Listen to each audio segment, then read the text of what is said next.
स्वागत है आप सभी का बड़ी बहस छत्तीसगढ़ में। मैं हूं आपके साथ पराग गुप्ता। भारी हंगामे के बीच रायपुर विधानसभा की कार्यवाही, आज छत्तीसगढ़ विधानसभा की कार्यवाही 2 जनवरी तक के लिए स्थगित हो गई है और यहां तक कि झड़प इतनी ज्यादा हुई है कि इसको स्थगित करना पड़ा। इस पर मुख्यमंत्री भूपेश बघेल की ओर से क्या कुछ रिएक्शन है, सबसे पहले आपको सुनवाते हैं। जिलों में 27% तक के आरक्षण मिलेगा और जो ईडब्ल्यूएस के लिए जो विधानसभा 4% है, प्रदेश स्तर पे 4% है, वहाँ तृतीय और चतुर्थ श्रेणी के लिए संभाग और जिला संवर्ग के लिए 4% से लेके 10% तक, ये मतलब अधिकतम 10% तक के दिया जाएगा। जिन क्षेत्रों में ज़्यादा ईडब्ल्यूएस के लोग रहते हैं तो 10% तक के उसको आरक्षण का लाभ दिया जाएगा। और दूसरा कि 9वीं सूची में जोड़ने के लिए एक संकल्प भी पारित हुआ है। तो 2 महत्वपूर्ण कार्य, और शिक्षा में भी आरक्षण की व्यवस्था की गई है, वो भी वैसे लागू किया गया है।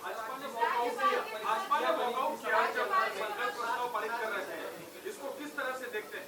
देखिए, उसके मन वो चाहते तो हैं लोगों को दिखाने के लिए, लेकिन दिल में उसके नहीं है।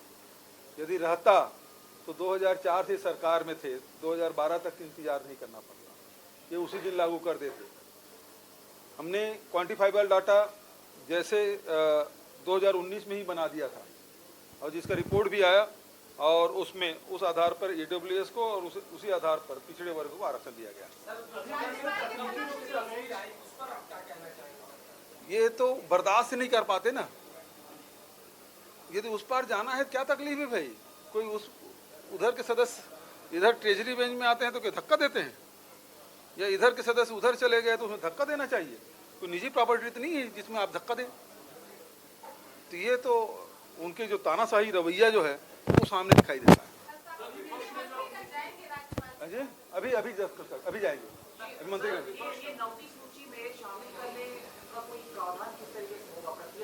संकल्प में भारत सरकार से हमने अनुरोध किया है और हम लोग अब प्रधानमंत्री जी से, राष्ट्रपति जी से समय मांगेंगे और जाएंगे। विपक्षी साथियों को भी मैंने आग्रह किया कि सब लोग चलें, सभी प्रतिनिधि मंडल हो और उसमें जाके राष्ट्रपति जी से और प्रधानमंत्री जी से आग्रह करें। तो छत्तीसगढ़ में विधानसभा का विशेष सत्र का दूसरा और अंतिम दिन रहा। विधानसभा सत्र में आज आरक्षण बढ़ाने को लेकर बिल लाया गया, जिस पर विधानसभा के विशेष सत्र में चर्चा की गई। विधानसभा सत्र हंगामेदार रहा और अजय चंद्राकर और शिव डहरिया में तीखी नोकझोंक हुई। मारपीट होते होते टल गई। जी हां, छत्तीसगढ़ सरकार में मंत्री कवासी लखमा ने कहा, आरक्षण हम चुनाव के लिए नहीं बल्कि आदिवासियों के लिए ला रहे हैं। बीजेपी के पाप हम धो रहे हैं। बीजेपी छत्तीसगढ़ की आदिवासी जनता को भड़काने का काम कर रही है। 15 साल में बीजेपी ने केवल तोड़ने का काम किया। बीजेपी विधायक ब्रजमोहन अग्रवाल ने कांग्रेस का जवाब दिया और कहा कि इस बिल को फिर कोर्ट में ले जाया जाएगा। फर्जी तरीके से क्वांटिफाइबल डाटा तैयार किया जा रहा है। वहीं विधानसभा में 4,337 करोड़ 75,93,832 रुपए से अधिक का अनुपूरक बजट पेश हुआ। अनुपूरक बजट पर मुख्यमंत्री भूपेश बघेल ने कहा कि बेहतर वित्तीय प्रबंधन से अक्टूबर तक 898 करोड़ का राजस्व हुआ है। इन दोनों विधेयकों में आदिवासी वर्ग एसटी को 32%, अनुसूचित जाति को एससी को यानी कि 13% और अन्य पिछड़ा वर्ग यानी कि ओबीसी को 27% आरक्षण का अनुपात तय हुआ। उधर सामान्य वर्ग के गरीबों को 4% आरक्षण देने का प्रस्ताव रखा गया। इसको मिलाकर छत्तीसगढ़ में लगभग 76% आरक्षण हो जाएगा। वहीं इस मुद्दे पर बीजेपी और कांग्रेस का रिएक्शंस क्या कुछ आया, सबसे पहले आपको सुनवाते हैं, उसके बाद आज इसी मुद्दे पर हम करेंगे बड़ी बहस। मोहन का खोपड़ी काम नहीं कर रहा है, उसका बानप्रतापपुर का जनता भाव नहीं दे रहा है, इसके कारण वो ये मारपीट तक पहुंच गया। ब्रजमोहन ने माँ का दूध नहीं पिया, हम लोग भी पिए हैं। इस प्रकार डराने का जो विधानसभा अंदर किया ना, वो किर्त आने वाला आदिवासी, आने वाला पिछड़ा वर्ग, छत्तीसगढ़ का व्यापारी, छत्तीसगढ़ का जनता माफ नहीं करेगी। असली नहीं, जब हमारी संविधान की बात को सुनने के लिए तैयार ही नहीं है, जब वो लोग बहुमत के बल पर पशु बल दिखाएंगे तो फिर उनका तो जवाब देना पड़ेगा। कोई हमको अगर चाकू लेके मारने आ रहा है तो क्या हम उसको मारने देंगे? आपको लगता है कि ऐसा होना चाहिए? नहीं होना चाहिए, बिल्कुल नहीं होना चाहिए। कभी भी सदन में ऐसी स्थिति पैदा नहीं होनी चाहिए। तो आपने रिएक्शंस भी सुने और आज हंगामा जोरदार सदन के अंदर हुआ। आरक्षण विधेयक सर्वसम्मति से पास हो गया। अब 2011 की स्थिति के आधार पर आरक्षण व्यवस्था बन गई है। एसटी को वर्तमान में 32 था, जो अब 12 से घट, ये जो आंकड़ा है ये ग्राफिक के जरिए लगातार हम आपको बता रहे हैं और इस पर रिएक्शंस भी दोनों पार्टियों के सामने आए सदन की कार्यवाही के बाद। लेकिन हंगामा भी आज जोरदार हुआ है और काफी ज्यादा गर्मा गर्मी सदन के अंदर नजर आई है। हमारे साथ दो खास मेहमान जुड़ गए हैं, सीधा आपका परिचय करा दें। बीजेपी से पूर्व मंत्री इस वक्त हमारे साथ हैं महेश गागड़ा। महेश गागड़ा जी आपका स्वागत है। कांग्रेस पार्टी के प्रवक्ता सुरेंद्र वर्मा हैं। सुरेंद्र वर्मा जी आपका स्वागत है। सबसे पहले सुरेंद्र वर्मा जी, शुरुआत में आपके साथ ही कर रहा हूं। आज सदन की कार्यवाही काफी ज्यादा हंगामेदार रही है और कम से कम जनता इस बात की उम्मीद नहीं करती है। सबसे पहले मैं इसी पर आऊंगा कि धक्का मुक्की तक की नौबत आ जाए, मारपीट तक की नौबत आ जाए जनप्रतिनिधियों के बीच में। क्या ये शोभा देता है और सदन की गरिमा और मर्यादा को तार तार क्या नहीं करता ये सब? सुरेंद्र जी, पहला रिएक्शन आपका। पराग जी, छत्तीसगढ़ की ये संस्कृति नहीं है, परंपरा नहीं रही इस प्रकार से, लेकिन भारतीय जनता पार्टी के नेताओं का जो चरित्र आज सामने आया है निश्चित रूप से न केवल निंदनीय है बल्कि शर्मनाक है। लोकतांत्रिक इतिहास में विधानसभा के भीतर इस प्रकार का जो कृत्य भारतीय जनता पार्टी के नेताओं में के द्वारा किया गया वो इनकी खींच को प्रमाणित करता है। ये मूलतः आरक्षण विरोधी है पराग जी, और आज का दिन जो है ऐतिहासिक है। पूरे प्रदेश में जश्न का माहौल है। जो बहुसंख्यक यहाँ की आबादी है, चाहे वो अनुसूचित जनजाति वर्ग के हों, अनुसूचित जाति वर्ग के हों, पिछड़ा वर्ग हो या आर्थिक रूप से पिछड़े, पहली बार ऐतिहासिक रूप से बिल लाकर विधानसभा में ये प्रावधान किए गए हैं। ये भूपेश बघेल सरकार की जो सामाजिक न्याय का जो वादा था, जो हमारा संकल्प था, उस कमिटमेंट को आज पूरा किया गया। जो गवाह जो है वो पूरे प्रदेश की जनता है। भारतीय जनता पार्टी के नेता जैसे बृजमोहन अग्रवाल जी की जो गुंडागर्दी है उसको प्रदेश की जनता ने 2000 में भी देखा था, जब वो नेता प्रतिपक्ष नहीं बनाए गए थे। देश के सम्मानीय प्रधानमंत्री मोदी जी उस समय यहाँ के प्रभारी हुआ करते थे। टेबल के नीचे झुककर जान बचाना पड़ा था और लगातार ये मुद्दाविहीन हो गए हैं। ये 2003 में तो इनकी सरकार आ गई थी पराग जी, फिर 2011 तक जो है वो आरक्षण ये लागू नहीं किया। जब 2011 में भी किए तो जो क्वांटिफाइबल डाटा आयोग के द्वारा अभी जो हमारी सरकार ने पिछले 3 साल के मेहनत के बाद जो डेटा तैयार किया, जिसके आधार पर ओबीसी को 27% आरक्षण मिल रहा है, बताइए 15 साल सरकार में रहे ओबीसी की गणना के लिए कोई प्रयास किया हो तो?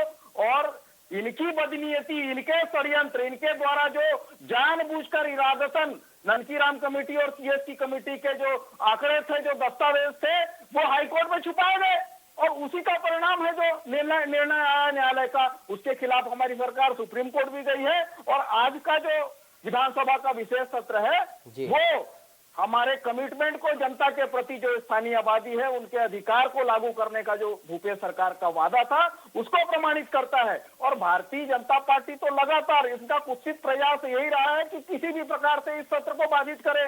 और जो आज धक्का मुक्की की गई है अजय चंद्राकर के द्वारा, न केवल निंदनीय है बल्कि शर्मनाक है। ऐसी घटना का लोकतंत्र में कोई स्थान नहीं है। भारतीय जनता पार्टी मुद्दाविहीन होकर अब इस प्रकार से दादागिरी, गुंडागर्दी में उतर आए हैं। ये उचित नहीं है। ठीक है पराग जी, ठीक है। मैं महेश गागड़ा जी आपके पास आते हुए इस पर रिएक्शन आपसे भी चाहता हूं, उसके बाद फिर मैं आरक्षण पर आऊंगा। महेश जी, देखिए 2012 में भारतीय जनता पार्टी सरकार ने 2011 का जो जनगणना था उसके आधार पर 32% पद दे चुकी है और वर्तमान में जो आज जो विधेयक आया है उसको कोई नया चीज नहीं है। केंद्र के मोदी सरकार ने पिछड़ा वर्ग समाज के लिए 27% आरक्षण केंद्र ने दे दिया था। इसका दबाव यह था कि बस्तर में जब महासभा का सम्मेलन होता है, मुख्यमंत्री जी की सभा से लोग बहिष्कार करने जाते हैं, तो दबाव था कि केंद्र ने जो 27% आरक्षण दिया हुआ है वो देने के लिए। और जो क्वांटिटेबल डाटा और भाजपा के मात्र कमर कमेटी की बात करते हैं, 5वां साल रनिंग में है, कांग्रेस के लोग एक कमर कमेटी की बात करते हैं। कमर कमेटी बना होगा, कैबिनेट की समिति की जो बैठक कमेटी बना होगा, निर्णय हुआ होगा, तो जेडी में निर्णय होगा। तो वो लोगों ने आज भी उसका उच्च न्यायालय में उसको पेश किया गया। और दूसरा क्वांटिटेबल डाटा पहले भी था, आज भी है। और इन्होंने कौन सा किया? सामाजिक न्याय बात कर रहे हैं, अनुसूचित जाति आरक्षण आपने कम कर दिया, आप उसे करते हुए किया। दूसरा, आज विधानसभा में जो भी चीज हुआ है, उनकी सत्ता पक्ष के बहुमत होने के बाद जिस तरह से उनको विधेयक पास करना चाहिए था, उनको तो सत्ता पक्ष के मुख्यमंत्री नेता होते विधानसभा के, उनको बनता है, लेकिन उन्होंने उकसाने का काम किया। वहां पर सिर्फ और सिर्फ ये जो फर्स्ट स्टेशन था, जो पर्सन दिखा, उनकी जो डिप्टी सेक्रेटरी सौम्या चौरा से जो आज अरेस्ट हुई है, उसका फर्स्ट स्टेशन कांग्रेस के लोगों के द्वारा वहां पे विधानसभा के अंदर में दिखा।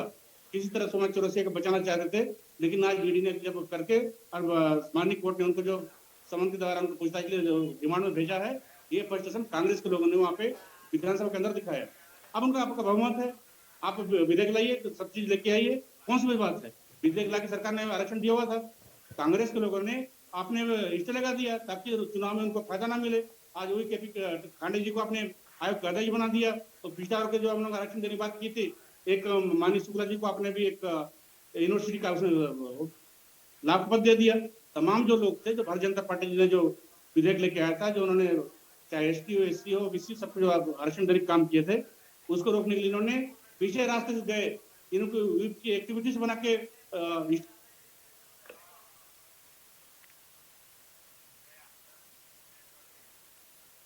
पक्ष में आया, खिलाफ जब आया, तो ये लोगों ने उस आदमी को आयोग का अध्यक्ष बनाती। तमाम चीजें आदिवासी समाज समझ चुकी है। लेकिन महेश जी देखिए, सुरेंद्र वर्मा जी क्या कह रहे हैं? अब उन्होंने चंद्राकर जी का नाम लिया, कहा कि शुरुआत उन्होंने की।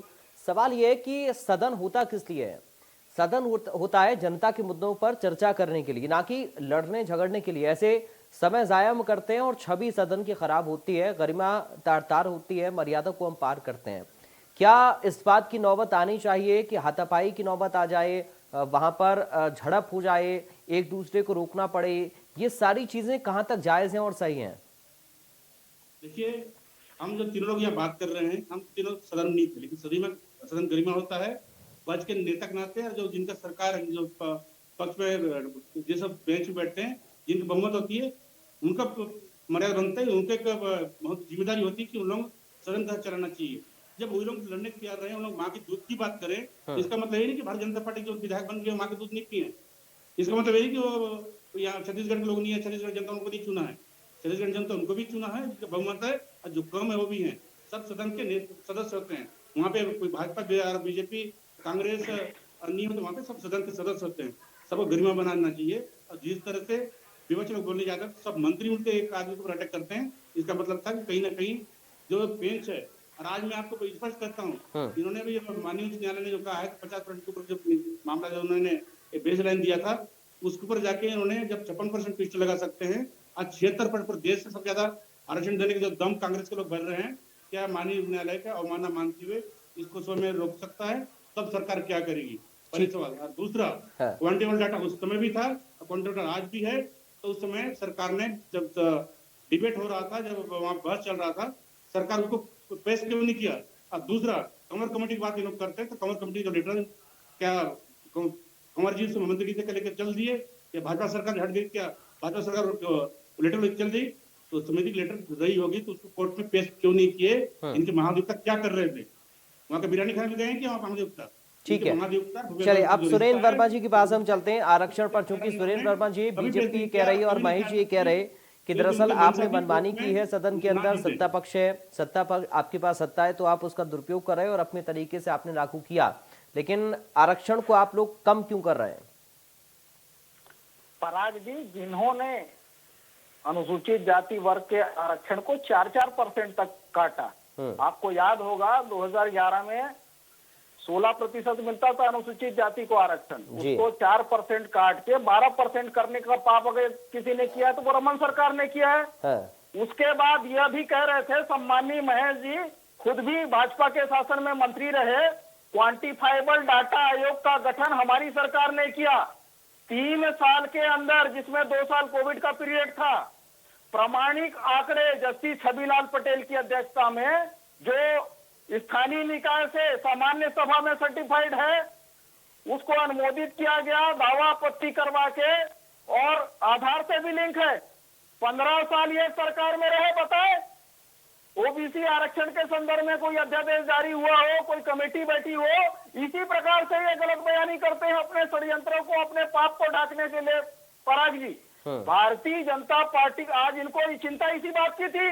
ननकी राम कंवर का बयान आपने सुना होगा कि मैंने कमेटी के अध्यक्ष होने के नाते समय पर रमन सरकार को सौंप दिया था दस्तावेज। क्यों दस्तावेज न्यायालय में प्रस्तुत नहीं किए, वो रमन सिंह जाने।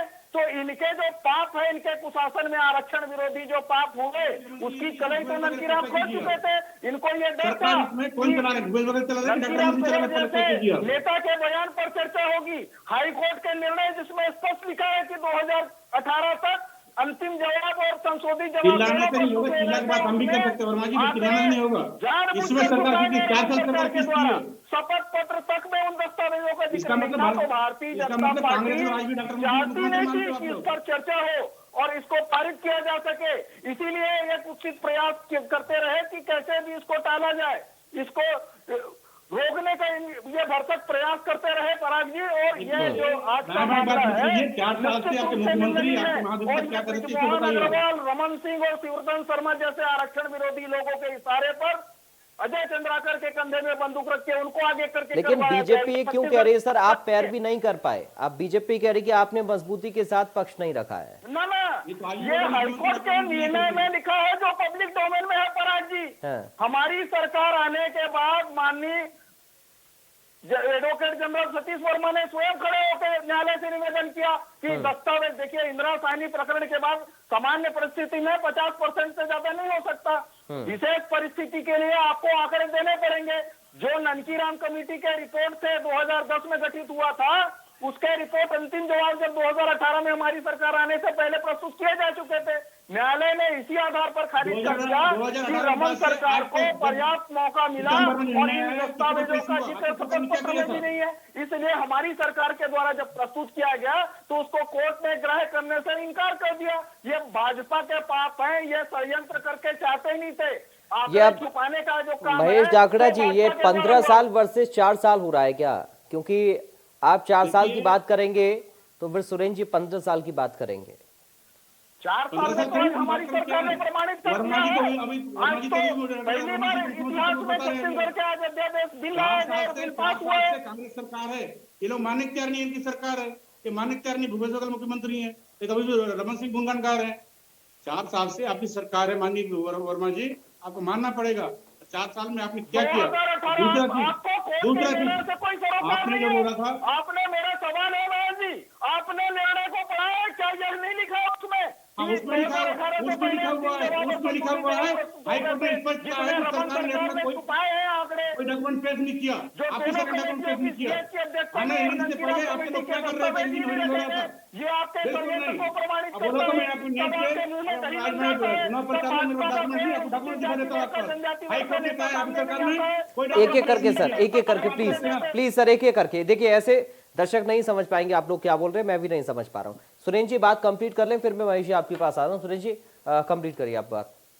पराग जी, जब षड्यंत्र पूर्वक रमन सिंह की सरकार ने दस्तावेज 2018 तक 11 से 12 से 18 तक 6 साल सरकार में रहे, उसी दौरान जो है 8 हीरिंग हुई और हमारी सरकार आने से पहले अंतिम जवाब भी प्रस्तुत कर दिया गया था। तब ये आंकड़े जानबूझकर छुपाए गए। उस समय किसी भारतीय जनता पार्टी के अनुसूचित जाति या जनजाति वर्ग के किसी नेता ने आपत्ति नहीं की। ये भाजपा का अधिनायकवाद है। हमारी सरकार में आने के बाद तो जो फैसला आया है, सर्टिफाइड कॉपी प्राप्त, आप ये कह रहे हैं कि इसको खींचा क्या है? सुरेंद्र जी आप कह रहे हैं इसको खींचा क्या? षड्यंत्र पूर्वक ये पॉलिटिक्स है क्या ये? और ओबीसी के आंकड़े को लाने के लिए, सामने लाने के लिए न कोई कमेटी बैठी थी इनके शासनकाल में, न कोई प्रयास हुआ था। 15 साल ये सरकार में रहे। ये केवल और केवल स्थानीय जो हितग्राही हैं, जो उस वर्ग के हैं, उनके अधिकारों का शोषण करते रहे। महेश गागड़ा जी, ये कहा जाता रहा कि आरक्षण के मुद्दे पर इतनी सियासत प्रदेश के अंदर हुई है कि लोग तो इंतजार में ही बैठे रहे और आप लोग सिर्फ सियासत करते रहे, पॉलिटिक्स करते रहे, राजनीति करते रहे, चुनावी स्टंट लगातार एक दूसरे के ऊपर आरोप लगाते रहे। अब 15 साल से उम्मीद ज्यादा जनता को थी, जिन वर्गों को आरक्षण मिलना था उनको थी। अब 4 साल में कांग्रेस पार्टी क्या कर दे, ये आपकी ओर से सवाल उठाए जा रहे हैं। 15 साल में आपने क्या किया, इस पर कांग्रेस पार्टी सवाल उठा रही है, लेकिन अब जनता के सवालों का जवाब किसके पास है? पराग जी, मैं बड़े जिम्मेदारी साथ में कहता हूँ आपके चैनल के माध्यम से, 2012 में जो आपने आरक्षण दिया था, इन्होंने जिस तरह से लोगों के माध्यम से स्टे लगा के राजनीतिक रूप से लोगों को करने किया, जिस तरह से इनको मनसा ही नहीं था, आज कभी खंडे को उन्होंने अध्यक्ष क्यों बनाया? सीधा सीधा विषय है कि आरक्षण को टालना था। और दूसरा चीज, मैं मानता हूं कि इन्होंने ओबीसी कमीशन जो बनाया है उसके माध्यम से आया, तो आप ओबीसी कमीशन का जब मामला आया है तो सिर्फ पिछड़ा वर्ग का विधेयक लेके आते, उनको 70% आरक्षण देते, ईडब्ल्यूएस को 10% आरक्षण देते हैं, 27% केंद्र ने तो दे दिए, आप यहाँ भी देते, कोई मना नहीं, भारतीय जनता पार्टी विरोध नहीं कर रहा। आप 32% भारतीय जनता पार्टी सरकार ने भी विधेयक लाके आरक्षण दिया हुआ था, आपने उसको यथावत रखा, तो आपका किस चीज के लिए आपने वहां पे कॉन्टेबल डाटा हाईकोर्ट में क्यों नहीं गया? दूसरा चीज, तमाम चीजें राजनीति करने का रहा, स्पष्ट हो गए हैं। जो ओबीसी का आरक्षण को लेकर गए थे, सामान्य के एक्टिविटी में नाम किसी नहीं लूंगा, उनको आप यूनिवर्सिटी को बना देते हैं, दूसरा एक एशिया को 1.5 लाख रुपए बना देते हैं, इस पर आपको नहीं बनाया कि खांडे जी को, जब तक हाईकोर्ट में निर्णय नहीं आया जिनके माध्यम से ये लोग स्टे लेके गए थे, इनका मनसा ही नहीं था कि आरक्षण देना है एसटी एससी को, ओबीसी को 70% आरक्षण देने के लिए केंद्र सरकार ने दिया हुआ था, इनको बहुत दबाव था। पिछले समाज लगातार कांग्रेस को दबाव बना रहे थे कि कहीं ना कहीं 70% आरक्षण तो देना ही पड़ेगा, केंद्र ने दिया हुआ है। माननीय सुप्रीम कोर्ट ने भी ईडब्ल्यूएस के 10% आरक्षण के माना है कि 10% आरक्षण ईडब्ल्यूएस को देना चाहिए, तो इसका मतलब कहीं ना कहीं सुप्रीम कोर्ट का जब मामला मानते हैं और जो आरक्षण दिया हुआ है 50% ऊपर होता है, उसको लेकर भी हम हाईकोर्ट पर जा सकते हैं। और दूसरा 27% आरक्षण देने के पक्ष पे भारतीय जनता पार्टी भी थी, और क्योंकि मोदी जी ने ऑलरेडी केंद्र में लागू किया है, तो उसको विधेयक लाके जो कमीशन बना उसको अध्ययन करके कैबिनेट पास करके 2 चीज का विधेयक लाते, तो जबरदस्ती आपने एसटी एससी का तो लड़ने का काम किया, आपने आप ओबीसी को लड़ने का काम किया, तो तमाम चीज को कोर्ट में स्टे लेके गए, कोर्ट में आपने डिबेट किया नहीं, कोर्ट में पक्ष रखा नहीं, क्योंकि आपको मनसा था ही नहीं, क्योंकि इस पर्दे के पीछे स्वयं थे, एक्सपोज हुए। तो आपने तमाम जो चीज है, इनों के जो मनसा है तो बात घुमा के करने का, तो आपको अगर लाना था 70% आरक्षण स्वागत था, अब उसको लेके आते। जो भारतीय जनता पार्टी सरकार ने नियम बना के किया, जो आरक्षण 32% भारतीय जनता पार्टी थी, आपने यथावत रखा है, तो आपने कौन सा नया चीज किया, कौन सा तीर मार लिया आपने? आदमी समझ यही तो बात कर रही थी। और दूसरा अनुसूचित क्षेत्र है अपने छत्तीसगढ़ में, बस्तर, सरगुजा, वहां से 84 जो ब्लॉक से, जो ट्राइबल ब्लॉक से जहाँ पे फिफ्थ शेड्यूल एरिया है, आपने तो विधेयक में उसमें अभी जो प्रस्ताव पारित में तो अनुसूचित को गायब कर दिया, जो स्थानीय भर्ती लाभ मिल रहा था आदिवासियों को, आपने तो उसको खत्म कर दिया। चलिए सुरेंद्र जी, बहुत संक्षेप में फाइनल उत्तर आपको चाहूंगा, बहुत संक्षेप में सर, ठीक है, बहुत संक्षेप में सुरेंद्र जी। छत्तीसगढ़ के भारतीय जनता पार्टी के नेताओं के लिए तो ओबीसी, एसटी, एससी और जो आर्थिक रूप से पिछड़े जो हैं उनका कोई सरोकार नहीं है, उनके हित से इनको कोई सरोकार नहीं है। इनके लिए तो आदिवासी भी रमन सिंह है, जिनको बस्तर विकास प्राधिकरण के 15 साल अध्यक्ष बना के रखे। 2003 में इनकी सरकार आ गई थी, 2011 में ये अध्यादेश लेके आए। ये 7 साल में जो नुकसान हुआ उसके जिम्मेदार कौन है? 2011 में अध्यादेश लेके आए, 2018 तक इनकी सरकार रही। ओबीसी आरक्षण के लिए क्या प्रयास हुए बताए? कोई कमेटी बनी, कोई अध्यादेश लाया गया? और भारतीय जनता पार्टी मोदी सरकार जो केंद्र में वन अधिकार अधिनियम को संशोधित करके जो आदिवासियों के हित में प्रावधान है उसको शिथिल कर रही है, उसके पीछे जिम्मेदार कौन है? 9वीं अनुसूची में शामिल करने के लिए 15 साल में रमन राज में क्या प्रयास हुए ये बताए भारतीय जनता पार्टी के लोग। और अनुसूचित जाति वर्ग के जब आंकड़े कोर्ट में रखने की बारी आई थी, तब इन्होंने दुर्भावनापूर्वक छुपाए, कोर्ट में प्रस्तुत नहीं किया, तब भारतीय जनता पार्टी के किसी नेता ने ठीक है सर, ठीक है, ठीक है। आज वक्त इतनी इजाजत दे रहा मुझे महेश काकरा जी, सुरेंद्र वर्मा जी, बहुत शुक्रिया आप दोनों का बड़ी बहस का हिस्सा बनने के लिए। तो आपने देखा आज आरक्षण पर रार है और सदन में कैसे आर पार है। नमस्कार।